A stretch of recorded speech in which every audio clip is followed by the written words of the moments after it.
And that is how the Miwok viewed land, not as something you own, but as a sacred trust.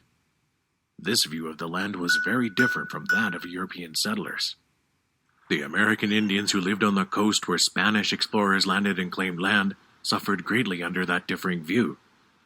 Among these American Indians were the Chumash. Life for the Chumash centered around their villages. The largest, with over 1,000 people, were more like towns. These were built along the mainland coast near the Santa Barbara Channel. The Chumash Indians were inventors and craftspeople. Their plank canoe, or tomo, was 8 to 30 feet long and was made using driftwood, especially redwood. They melted a mixture of pine pitch and hardened asphalt into yoke. It was the glue that held the canoe together and made it seaworthy.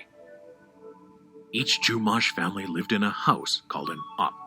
Chumash villages could be small or large with many op. Baskets had many uses in the Chumash life. Coiled baskets, baskets with a spiral foundation of juncus rush, are woven tightly enough to hold water. Their twine baskets weren't as tightly woven, but the Chumash used the unique resource of tar to make them watertight, too. The Chumash ate many kinds of wild plants and traded some among themselves. They also hunted both small and large animals for food. Many villages had a smooth level area big enough to play outdoor games. In another area in the village, surrounded by a high fence of tule mats, there was a ceremonial dance ground. Inside was a sacred enclosure called the Siliak.